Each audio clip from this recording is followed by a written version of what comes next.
I never thought I could show my children what it meant to be resilient. I had escaped years of emotional scars, only to have them surface when life was at its hardest. I didn't know how to face the pain and couldn't find a way out from under the weight of it. It was the summer before my senior year of high school. I was at my friend's house, and we were talking about boys. She was going on and on about this guy she liked, and I was sitting there feeling completely left out. I had never been in a relationship before, and I was starting to feel like there was something wrong with me. Later that night, I went for a run. I ran faster and harder than I ever had before, trying to outrun the hurt that was threatening to engulf me. But no matter how fast I ran, or how far, the hurt always caught up to me. It followed me home that night, and it has been following me ever since. For years, I tried to outrun my hurt. I would date guys who weren't good for me, just so I could feel wanted. I would party hard and get lost in alcohol and drugs. But no matter what I did, the hurt always found its way back to me. A few years ago, I realized that running away from my hurt wasn't working. The only way to get rid of it was to face it. So that's what I did.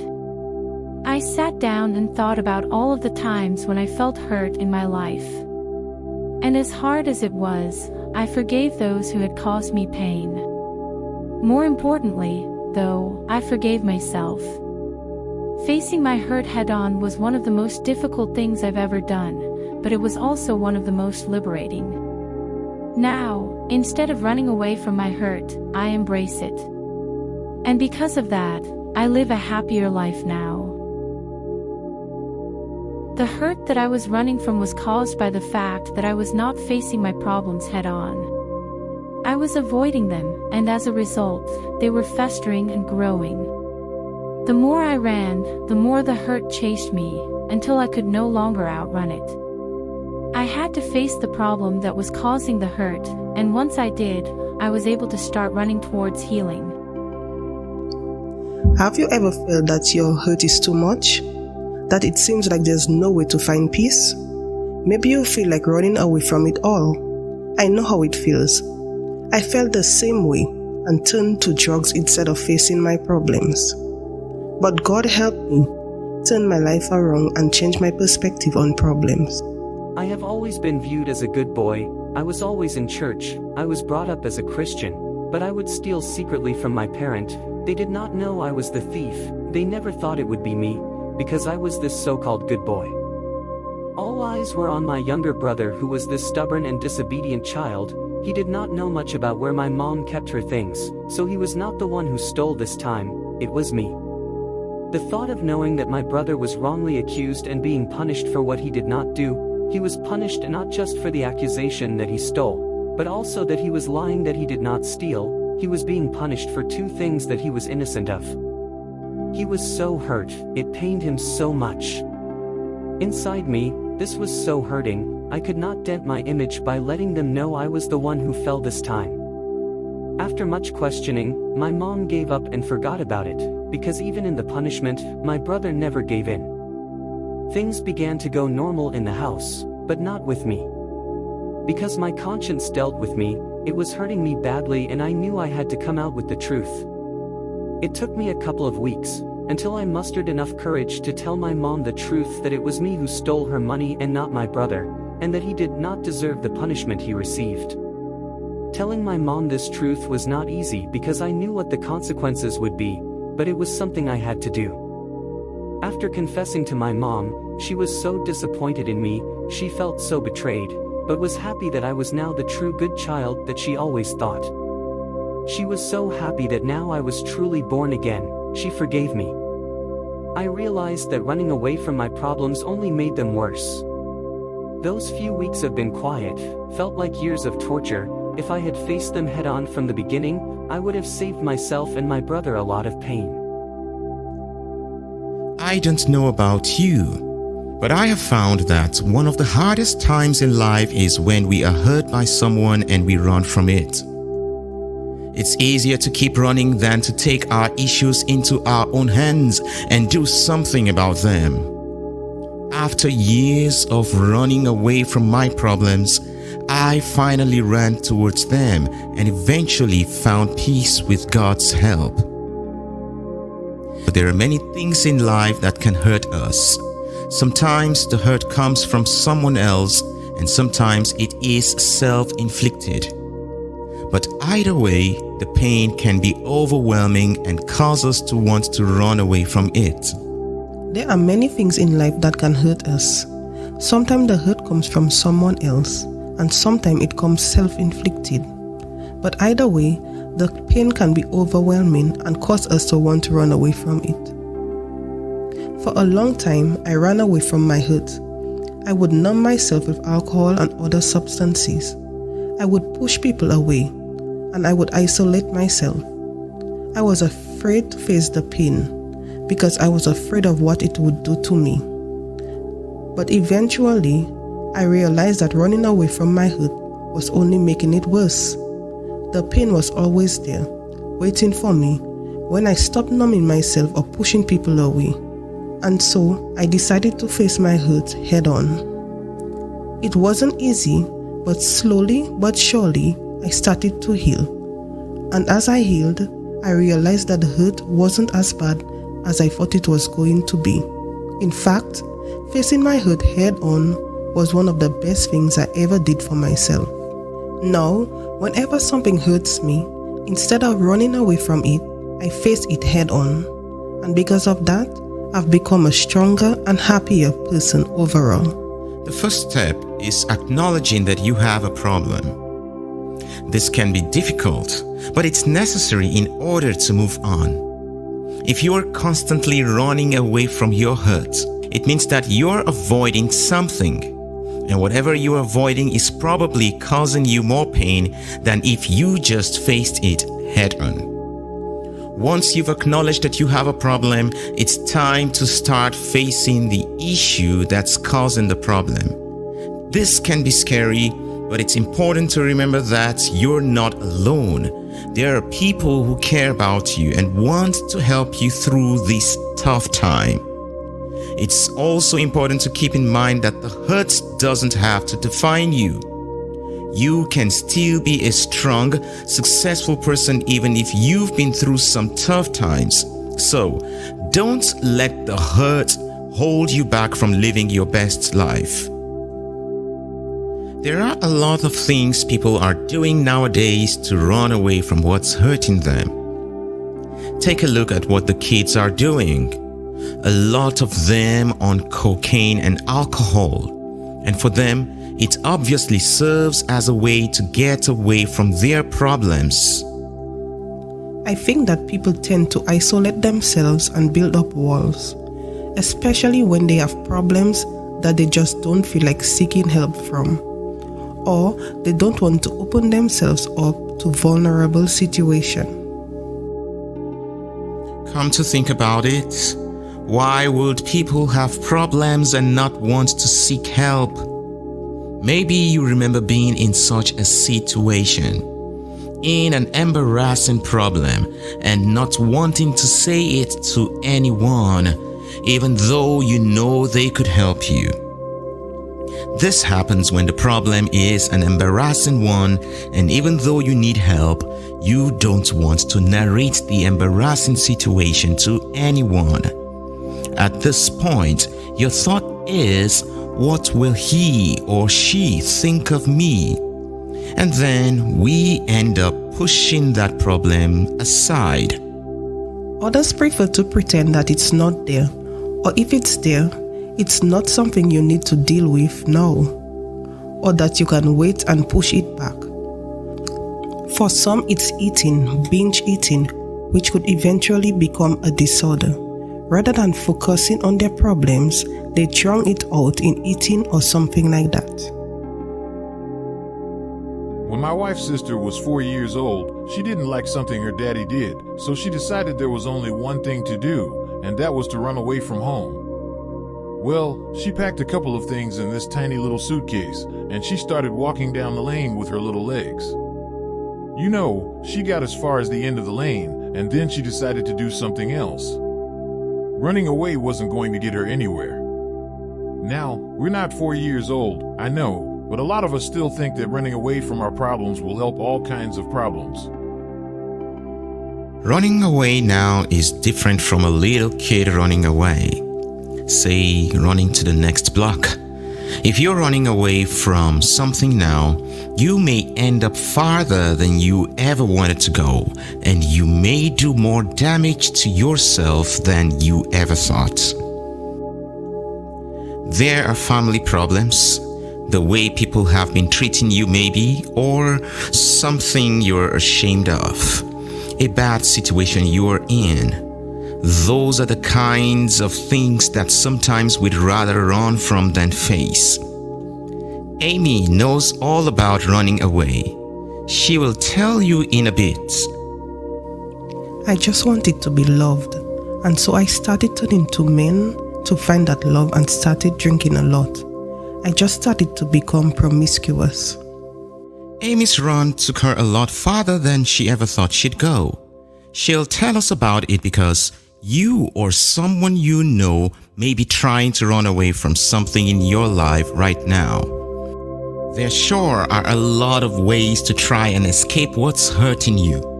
I've got friends who've escaped with a bottle or with drugs, a relationship that usually ended up hurting them more. I know young women who hated their home and they ran into getting married just to escape, hoping that would rescue them. Now, they hate their marriage. You can even try to run by just moving to a new place. One problem is, wherever you go, you take you. I am still thinking of this question. Why don't we face the problems that are hurting us? Maybe you want to handle it by yourself, but you don't feel like you can. So you want to, but you say to yourself, I'll deal with this when I'm ready to. Maybe the problems are too emotionally painful to encounter. Sometimes you don't even know how to deal with the problem. Sometimes our pride does not let us face our problems because we don't want to be proven wrong. I think the biggest one would probably just be that you're afraid of what other people will think about it. You're afraid to really come out and just let people see you for who you really are. Do you know why running away seems easier? Because it always takes you downhill. And you know how easy it is to go downhill as compared to going up the hill. The lie is that running away will make it better. That's a lie. Running away will make it bitter. Amy knows that. Yes, I hated myself. I was doing something I was told all my life not to do. But I wanted to fit in. The peer pressure just got to me after a while. And I decided I was going to just go the other way and see what's on the other side. The drinking only got worse because I was trying to bury the way I was feeling. I was trying to bury all the pain that I was feeling from the actions that I had done. So much of our problems is how we handle our problems and our hurts. And that isn't going to change just because you do something to escape for a while, or because there is no one to run to or to get away from you. That's why people end up reproducing their bad situations no matter where they go. The only way of erasing a problem is facing that problem. I know that's hard, but that's how you can finally get that monkey off your back. The problem with running away instead of dealing with your problem is, oftentimes, when you run away from your problems, they only continue to multiply and get larger because you are neglecting them. Not only does that problem you are trying to run away from get worse, but also it creates even more problems for you. And it just really drives you deeper into suffering, really. So many people have found out the hard way that running from your problems doesn't make the problem go away. You carry it inside you wherever you go, and you always have to look over your shoulder to see if it's catching up with you.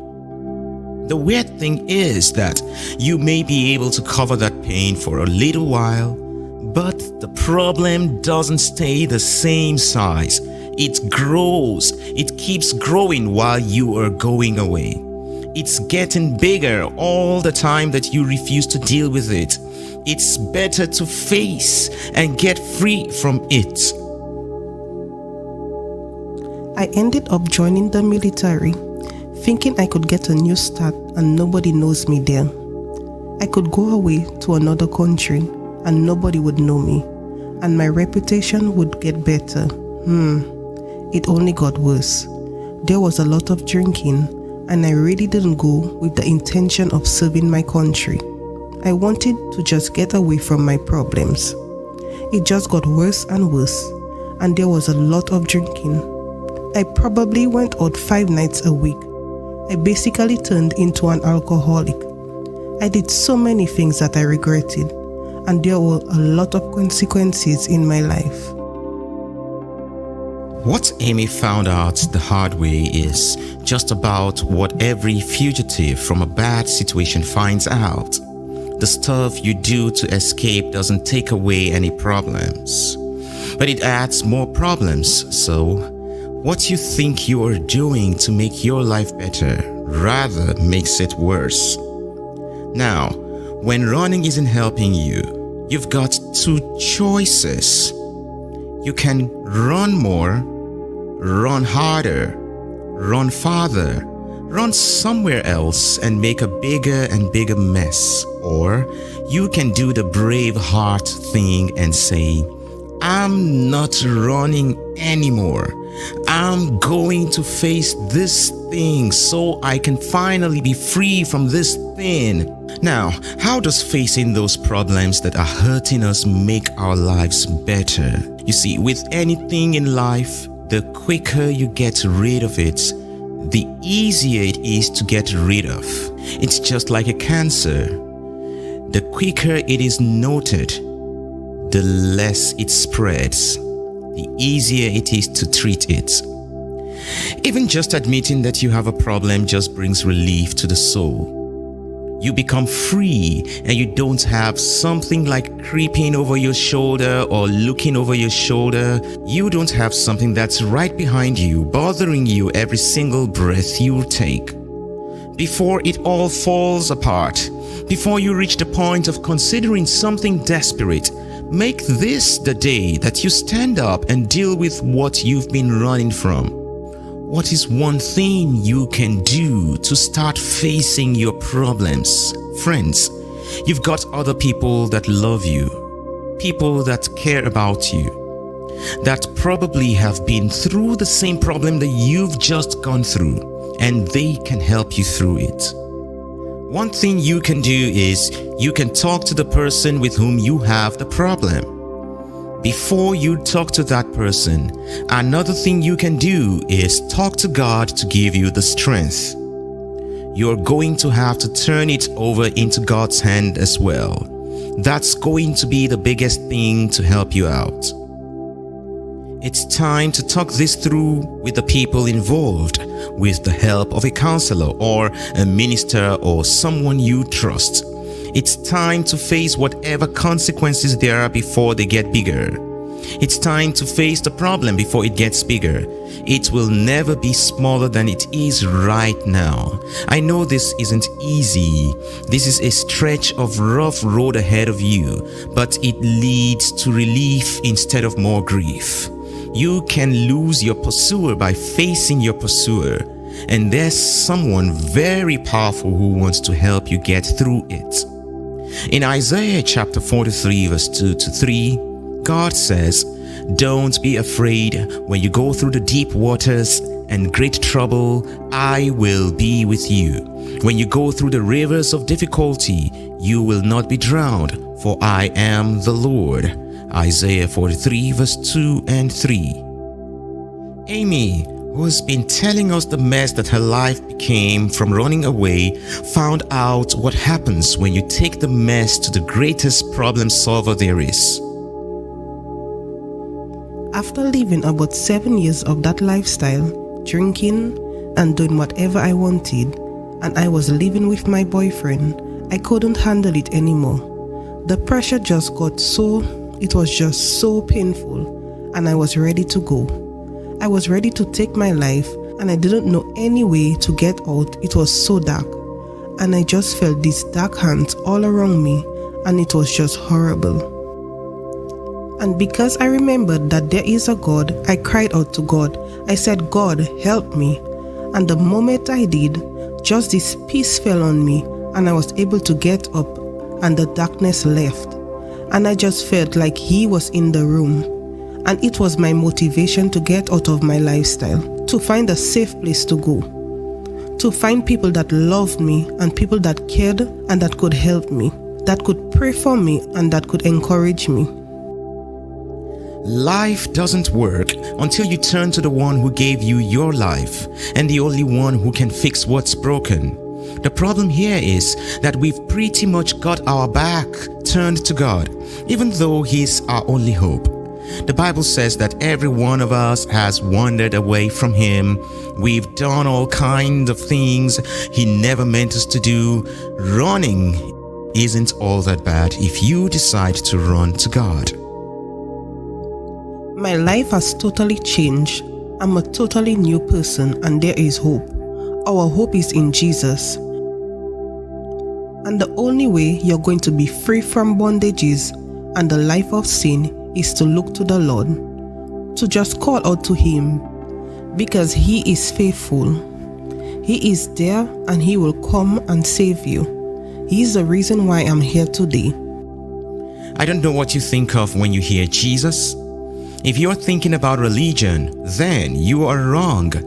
Jesus is a person who is offering you life's greatest relationship. If you are thinking that He's someone who would want to have you because of what you've done, or who wouldn't want to have you because of what you've done, then you are wrong. He died for all the things you've done, so you don't have to die for them again. He's been here, and so He knows the grief and the rejection and the hurt of living here. But He is so powerful that He walked out of His grave after they crucified Him. So there's nothing in your life that He can't handle. Bottom line, you need Jesus. There's really no other way. I've tried everything else, and there's no other way. Jesus is the only one that's going to fill that emptiness that is inside you. He's the only one who can take it away. God says, "Come to me, all of you who are weary and carry heavy burdens, and I will give you rest." Matthew chapter 11, verse 28. He died for you, He conquered death, and He really, really loves you. He's ready to come into your life and fight every battle you face. But the next move is yours. If you want to begin a personal relationship with Jesus, you've got to tell Him, "Jesus, you're my only hope of ever getting my sins erased from God's book. My hope of ever going to heaven when I die, or ever putting my life together the way it's supposed to be. So, because you died for me, I am yours."